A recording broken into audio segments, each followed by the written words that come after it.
Happy feast of St Francis of Assisi. We're celebrating his feast day today, but we're asking, what is it about this little man from the 13th century that continues to capture our hearts in delight and draws us to Jesus after 800 years? His life is still impacting us. There's something very endearing and inspiring. He's so close to our human experience that engages us and draws us to Jesus. So if you're looking for a saint that's going to turn up on the highways and byways of your life, who will get beside you to encourage you, bring solace and joy by drawing you close to Jesus, St Francis will delight to be your friend and your companion. So what attracts us?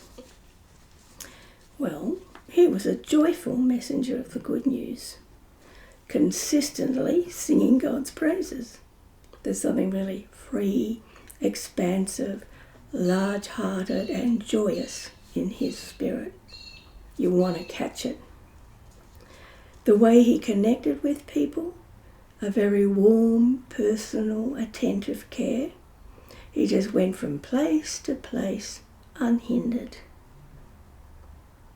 His spirit was very uncluttered, free and joyous.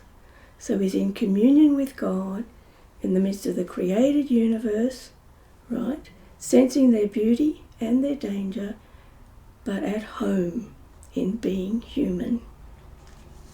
As an evangelist, he had this gift of how to find the right word to touch the heart of each person he met.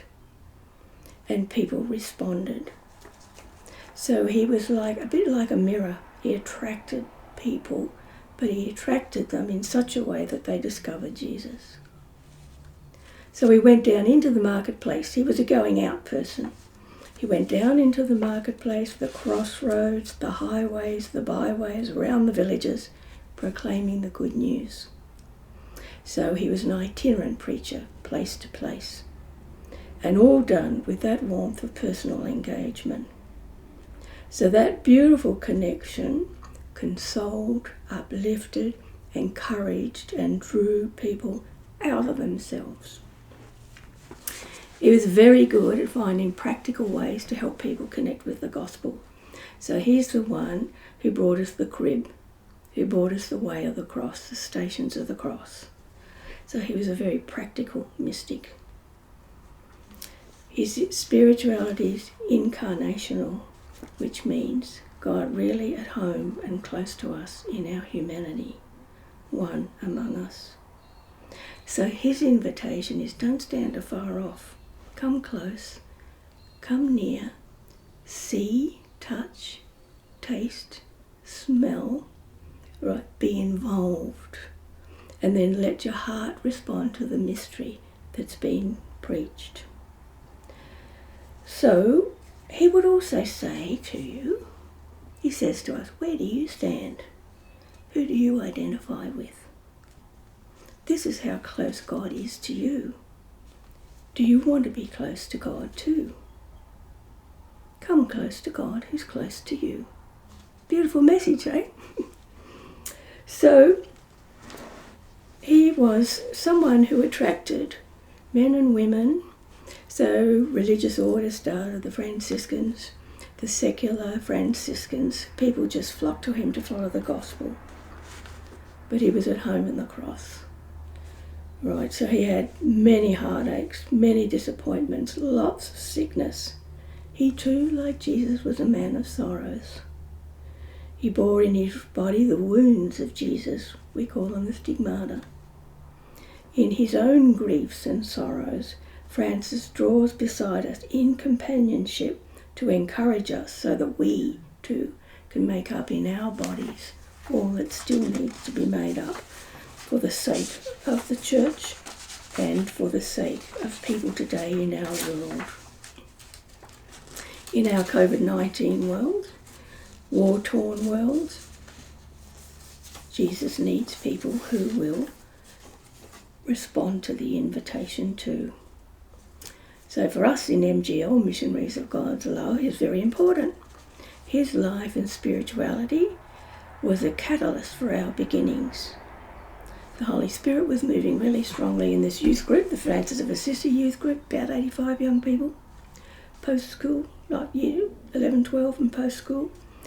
And out of that group were the first MGL brothers and sisters came out of that group. They were really inspired by him. Father Ken Barker was looking after it. He was a diocesan priest.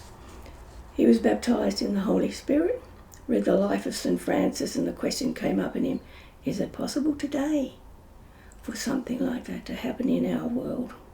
That was the beginning of the journey.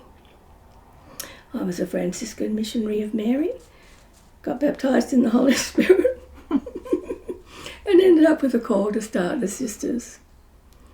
So Francis has had a profound impact, right? Not only on our founding, but also, and our charism, but the way we live our life, the inspiration for our lifestyle. Francis was no intellectual, right, but he bequeathed us a way of being, immersed in gospel life, a lightness of spirit, which warm-heartedly and joyously embraced the proclamation of the gospel within this deep communion in God and others. So it's a gift of our Christian heritage, it's for you, and it's for those who are called into consecrated life. Now, if you want to know more about St Francis, Catholic bookshops, libraries, the internet, stacks of stuff available to get a biography and also try and get a hold of what's called the Little Flowers of St Francis. Tells beautiful stories and you'll capture his spirit. Have a very happy feast day.